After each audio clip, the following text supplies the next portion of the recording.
Hi, this is Jen Rubin, editor-in-chief of the Contrarian. I am delighted to have back Bill Braniff, who is the executive director of PERIL. Welcome back, Bill. Thanks for having me back. It is wonderful to see you. We obviously have seen a resurgence of violent extremism in the United States in all its manifestations. But it would be wrong, I think, as you and your colleagues have pointed out, to make this purely an American phenomenon. It is most plainly an international phenomenon. Is that because things in the United States travel around the world thanks to social media, or is that because violent extremism is an international phenomenon that appears in virtually all Western societies? Well, I think the latter is the correct starting place. Terrorism, violent extremism, these are human phenomena. They happen in any society in which one group of people is vilifying another or seeing them as an existential threat. And unfortunately, that is a part of the human condition. Um, However, while this is a human phenomenon, we do see the United States as an exporter of culture, as an exporter of sort of political culture, and in this instance, also as an exporter of violent political culture. We are known as an exporter of white supremacy specifically, and that is of increasing concern internationally. Absolutely. When we politically support other regimes that promote violent extremism or a white nationalist ideology, for example, the Secretary of State was praising Orban to the heights. What does that do internally in those other countries? In other words, when the United States adds its stamp of approval, what happens in those other countries? Is that then used in propaganda and outreach? Trace that out a little bit for us. Sure, it can certainly be used for internal political consolidation of power, right? It's really important when strong foreign powers are underlining or underscoring a domestic stance on a given issue. It gives the administration or the government the sort of the quote unquote moral authority to continue doing what it's doing. So certainly that reputational support helps. It also, frankly, creates a permission structure Yes. for more of the same, right? Not just the status quo, but potentially increasing, doubling down on a given set of policies that might be exclusionary or white nationalist in nature. And you have written about this and spoken about this a lot, which is the role of governments, not just private actors, but governments in setting up these permission structures and promoting this kind of ideology. How does that work? The intersection between government policy and rhetoric from leaders and the phenomena we see on social media and the spread of these ideologies to young people, for example. Right. Well, let's just sort of be real clear. We're talking in essence about terrorism or political violence, right? That's a Yes. shorthand for terrorism. If we're talking about political violence, it's of course impossible to extract that or to analyze that in absence of understanding the political backdrop in which it's occurring, right? So, of course, politics matters in the sense that it can help shape political violence in a country. Politics shapes culture. It is how we organize society. What are the norms that we're going to be advancing rhetorically, and what are the norms we're going to be codifying in law or policy? And so politics is inextricably tied to political violence. And so in the United States, we're seeing an increase in political violence, a 40% increase from the last year of the Biden administration to the first year of the Trump administration, 150% increase in fatalities from terrorism, and a 700% increase in injuries from terrorism. Why? Why are we seeing these significant increases? Well, on the one hand, the government controls resources, and in this case has removed resources from terrorism prevention and from traditional counterterrorism offices and placed those same resources to deal with immigration and border security issues. And so there's been a deprioritization, pragmatically speaking, but there's been a real ramping up of anti-immigrant sentiment and white supremacist sentiment rhetorically from the administration. And some of that violence is now carried out by government actors themselves. That's what we have witnessed. Um, how does that figure in your analysis when the violence comes from the authorities, not from rogue actors? What kinds of questions and what kinds of challenges does that pose?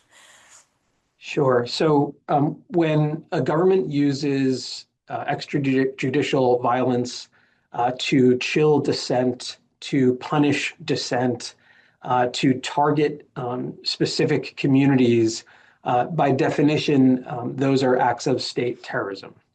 Yes. And so, unfortunately, we're seeing moments where this administration is meeting the definition of state terrorism as commonly understood.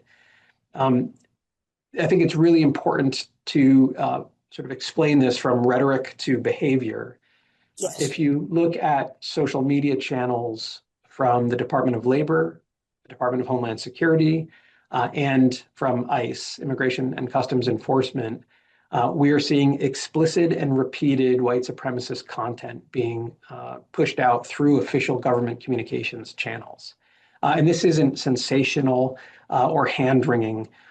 These are explicit references to white supremacist songs sung by violent extremist organizations like the Proud Boys, many of whom were pardoned despite their being convicted by a jury of their American peers for events on 6 January. These are explicit references to neo-Nazi books like Which Way, Western Man? That's not a phrase that just rolls off the tongue. That's a book title written by a member of the neo-Nazi movement in the United States. We're seeing the use of the term remigration, which is a white nationalist call to forcibly remove immigrants or individuals who aren't of white European descent in mass numbers, so mass deportation campaigns. We're seeing actual references to Nazi slogans and quotes. And all of this combined, right, is not an accident. And so we're seeing explicit calls for white supremacist, white nationalist ideas, referencing conspiracies like the Great Replacement Theory or white genocide, suggesting that there's an existential threat to white Americans. And then we're seeing political leaders say that ICE can operate with absolute immunity as they enforce, immigration policy. In violent extremism, what happens when the in-group, in this case, white Americans, are saying that the out-group, in this case, immigrants, are an existential threat? If part of the in-group, part of white America, rejects that, they're referred to as the dissenting in-group. And the dissenting in-group is a problem because they're Yes. undermining the narrative. And what we're seeing in places like Minneapolis are white Americans, among others, protesting anti-immigration efforts by ICE and being the victim of homicide or murder, being killed Yes. on the streets for dissenting, for being the dissenting in-group that's undermining this broader white supremacist narrative. And so the rhetoric is tied to the permission structure, absolute immunity tied to behaviors, and then we're seeing lack of accountability with the state of Minnesota being unable to access some of the evidence held at the federal level from these incidents. It's fascinating. And what the in-group does is it then tries to portray the victims of its violence as terrorists themselves. It's probably not incidental that they use the term terrorist to refer to the white victims of their violence. And we see that very vividly. I'm curious, when other governments have moved in this direction, what's been the response of civil society? How have, whether they're part of the in-group or not part of the in-group, how have other countries responded when this has happened to their government, as it were? Well, it's obviously a mixed bag. In some cases, there's not a broad enough pushback against creeping autocracy, and we see um, democracies move from real democracies to competitive autocracies in which there's the trappings of democracy. It looks like democracy, but the actual um, freedoms and institutions aren't holding, and that is the direction of travel in the United States. Um, but in some cases, there's a broad enough pushback across society. Uh, and really, I think broad is the key word there, right? It's not enough if there's small corners of a population that are pushing back, but it really has to have um, a significant enough gravity and breadth that these these these efforts to undermine institutions of democracy like the free press, like the election integrity, like civil service. If there's enough pushback across the board, then these slides can be reversed and democratic institutions can hold. And so it really remains to be seen how we will do during this test. One of the things you do so brilliantly is help kind of decode what the language and what the imagery is. We have seen these phrases from the Department of Homeland Security talk about one culture or one Mhm. America, and they have these bright, shiny images. What is that all about? It's such an important question. Maybe let me answer it in a slightly uh, surprising way and talk a little bit about Al Qaeda and Yes. Muslim extremism. This is something that we kind of got our heads around eventually, right? Organizations like Al Qaeda, terrorist organizations like Al Qaeda, have argued that there's only one correct version of Islam. There's only one way to worship Islam, worship God. There's only one way to practice Islam, and that every other way is not just incorrect but sinful and un-Islamic. And by having this idea of it's called tawheed, that there's only one proper way, it gives them permission to then attack all of these other Muslims for not being Muslim enough. There's something about having only one right way to be an American that creates a permission structure for attacks against anyone who doesn't fit that singular mold. And of course, that is the antithesis of a free and open country. It's the antithesis of freedom of speech and association, freedom of religion. It's the antithesis of diversity and an immigrant nation. And so the idea that there's only one identity that is sufficiently American is very concerning in that it creates permission structures to basically violently excommunicate people who don't fit that mold. And unfortunately, this has been codified in National Security Presidential Memo 7 that uses very subjective terms to call anyone who engages in things like anti-traditional American values as a domestic terrorist, right? That singular identity, singular version of what America is, allows you to then criminalize non-traditional American beliefs, whatever that might be. Or when you're confronted with this onslaught from a government, how do you organize civil society? How do you create those networks to push back? And how successful can we be in explaining what you just did? In other words, decoding the message they're getting so that the population is, if not insulated, at least armed with a response, rather than have this stuff wash over them. Yeah, it's very easy to fall into sort of an apathy here. It feels like this is too big of an issue. And what I would encourage people to do is pick one area of our democracy that they have the ability to positively affect, one institution of our democracy to support, and really lean in there. And if everyone leans into different institutions of our democracy, we can bolster those. And I think that's really important. So. Um, uh, I'm a former national security executive. I led a department or an office at the Department of Homeland Security, and I'm one of about 400 former national security professionals who have joined a group called the Steady State. This is a nonpartisan group, or it involves individuals of both major political affiliations in the United States who are trying to reinforce the integrity of our national security apparatus. They just published a second iteration of an assessment, former intelligence officers, assessed the US against the same report card that they use to assess foreign countries and their slides to autocracy, and have found that the dashboard is blinking red here in the United States using those same standards, and then publishing that so others can sort of decode this slide to autocracy or understand it.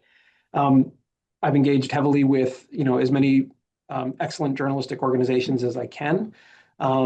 It's really important that we incentivize people to get their news from organizations that practice good journalistic standards. Our information environment is poisonous right now. It's toxic, and good journalistic standards is a way to help clear the air. And so, find those institutions that you can support. Serve as a poll worker for the midterms to help make sure we have free and fair elections in which individuals have access to their polling place. Right? These are all tractable things that individuals can do, and it's really important that we have a broad strategy in that way. Absolutely. I wonder if you would just reflect on a personal level, since you did work at the Department of Homeland Security and worked on some of these very issues in terms of civil rights and preserving democratic values. How do you react to what's going on now when you see this and you see kind of your life's work, frankly, turned on its head? It's incredibly demoralizing. To be very honest, public service is kind of a faith for me, right? I believe in public service. I believe in civic service. Not to say that I believe that our institutions are perfect. In contrast, our institutions are fallible, and they always have been, but they've also included formal mechanisms to identify shortcomings, create accountability mechanisms, and get better over time. And I just love that pursuit of progress, of getting better over time, of better serving all Americans.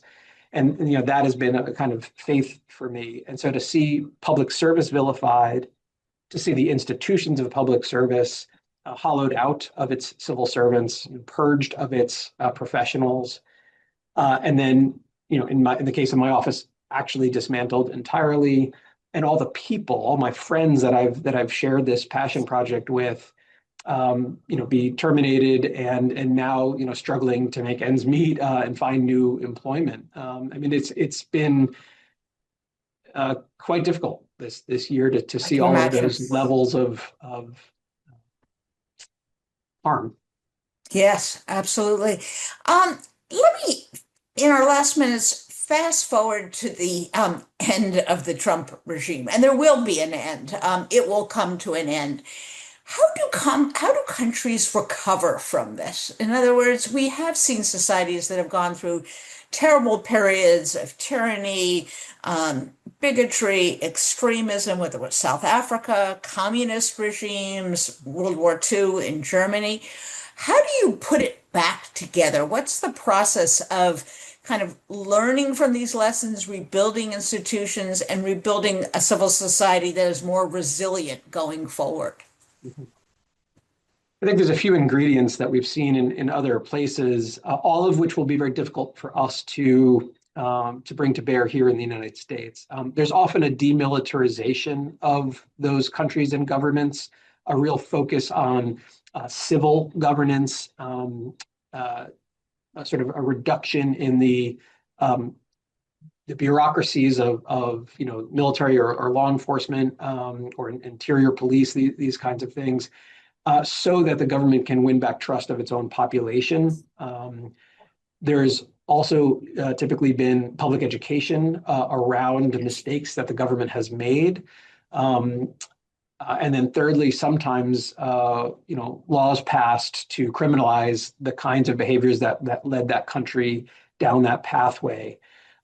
We have the largest military budget in the world, and a role as the world's policeman. It would be very hard for us to, I think, defang our military and law enforcement bureaucracies. We don't have a great history of public education in terms of learning from the mistakes in our history around issues like slavery, for example, and we enshrine freedom of speech and freedom of association as a sacred value, and so the idea of criminalizing some of the speech like we've seen in post-Nazi Germany happen is not in the cards here. So I think will have a very difficult time doing this. And so really what that means, Jen, is that we have to stop it from getting that bad Yes, in the yes. first place. We have to prevent this slide. And the best way to do that is using your voice, using your freedoms. Now it's much less costly to push back today than it will be tomorrow or next week. Bill, it's been a fascinating conversation, as are they always with you and with PERIL. If people want to get more information about PERIL or ways in which they can kind of get into the fight for pluralism, democracy, where should they go? So our violence prevention and harm prevention work is available at perilresearch.com. That's one word, perilresearch.com. But there are lots of other great organizations really working in the pro-democracy space. I would encourage viewers to look at Bedrock. Bedrock.us is a hub for 66 organizations across the United States that are working to preserve American democracy, push back against hate and extremism, support civil rights and civil liberties. And so it's a great constellation of 66 organizations who are all very much in the good fight, and supporting those organizations is a great way to support our democracy. Thanks so much, Bill. Always a pleasure, and we will look forward to speaking to you soon. Take care. Thank you, Jen.